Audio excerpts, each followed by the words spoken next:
Okay, I think she's being a bit hard on herself. She's really not lazy. She's very productive and gets a lot done. Are you kidding? Of course I'm lazy. I need to be more productive and more efficient so I can finish everything that I want to do in my life. I mean, just look at people around me. There are so many people who are just so successful, fit, happy, not only are doing extremely well in their professional life, but also have a very well-run side hustle and have a very happy personal life. I just want to be like them, and I think I'll be happier once I get there. Of course, I'm not crazy. I understand that time is limited, blah, blah, blah. This is where my obsession with various productivity hacks and this ultra-productive life comes in. Because I'm a firm believer, and probably many others out there, that if you're productive enough, if you use your time well, then you can fit everything in. I even did a video previously about this. Probably have tried majority of the techniques out there. I will plan my day ahead of time. I would have my to-do list and I would prioritize them. I would record my time for each activities. I will use the Pomodoro techniques and split my working hours in short bursts. In my mind, I am just looking forward to that day where I can finally clean all my to-do list, get ahead, accomplish everything that I've set myself to accomplish, and only when can I take a well-deserved break. Of course, I know it's not easy, but it's also supposed to get better progressively because I'm supposed to be closer to that goal, right? On the contrary, I found myself in constant stress. I've become more and more impatient, more and more likely to get irritated. Life has just become this huge, never-ending to-do list. I hate it and hate it and hate it when an expected live event will just ruin all my carefully planned schedule, which will literally send me to panic attacks.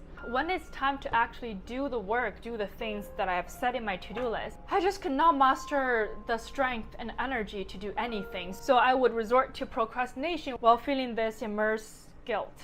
It must be me, right? It must be because I'm too lazy and I have not achieved optimal productivity. It wasn't until I read this book, 4,000 Weeks by Oliver Burkeman, until I realized how wrong my obsession with various productivity hacks and this ultra-productive lifestyle I was pursuing. Before I talk about the book, do you want to pause and take a guess what 4,000 week represents? 4,000 weeks is the average amount of weeks or time that a human have in his or her lifespan. Some have more, some have less, but it is definitely not a lot and it's definitely limited. What I absolutely love about this book, it doesn't sell you the dream about as a mortal that you could achieve everything. It clearly lists out our limitations, our lack of control of the current, our lack of guarantee of the future, and therefore help us more realistically figure out our life goals, our objectives, how to achieve them, while appreciate every moment of life that we are granted, and therefore just live a much more happier and fulfilled life. It is exactly what I needed. I've included a link to Amazon if you wanted to read a bit more, but also I want to talk about a few of my top key learnings that have helped me tremendously so far. 1. It is simply impossible to use limited time to pursue unlimited things, whether it be experiences, events, finish all the things on your to-do list. Therefore, the wishful thinking that by increase your productivity and finish everything on your giant to-do list will somehow bring to a calmer, happier, and more fulfilling life in the future is just simply unattainable. It's simply an illusion. So the only route to psychological freedom is to let go of the limit-denying fantasy of getting it all done. 2nd, the problem with existing productivity hacks, techniques, or apps isn't that they don't work.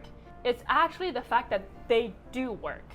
And while we get more things done, rush to more meetings, go to more places, meeting more obligations, we end up actually feeling busier, emptier, and just more anxious. Whenever I decide to take a break or do something just to chill and relax, I end up feeling so guilty because I know that I still have a ton of stuff to do, even though I have already finished a bunch. And it is this never-ending to-do list that keeps haunting me. So instead of focusing on what yet have to be accomplished, instead of having to do this mental math of trade-offs, let's focus on every single living moment that we have.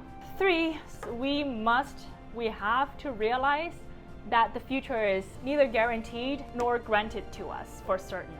Therefore, plan is just a thought.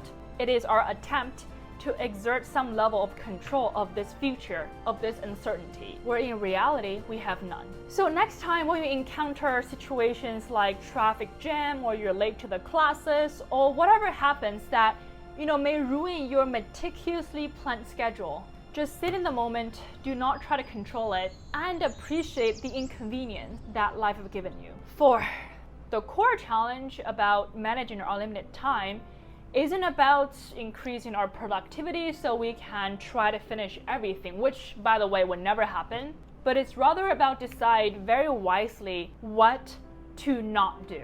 Try this exercise that the book has mentioned, which has become my all-time favorite. Create a list of 25 things that you want to achieve in your lifetime. Arrange them in order of priority. The top 5 things should be the things that you spend the most time on, where you should prioritize them ruthlessly. However, the remaining 20 are the ones that you should avoid at any cost, because they're just meddling priorities that will distract you from achieving the most important things. Finally, a few practical tips of how to live a productive and happy life as a mortal. Yes, this book is not about just sit around and do nothing until the day that we die. 1, focus on what you have already accomplished, not the things that have yet left to do. Keep a down list. Have each one be a reminder that you could have just sit around and spend all day and do nothing. 2nd, have a limited number of projects to take at one time. Only add more once you are able to cross one off completely. 3, decide in advance what to fail at, so then you can use your time more effectively, and you won't be dismayed if you fail at something that you already decided that you're going to fail at. And if you're experiencing other type of stress from your work, your personal life, check out this videos here. Until next time, bye!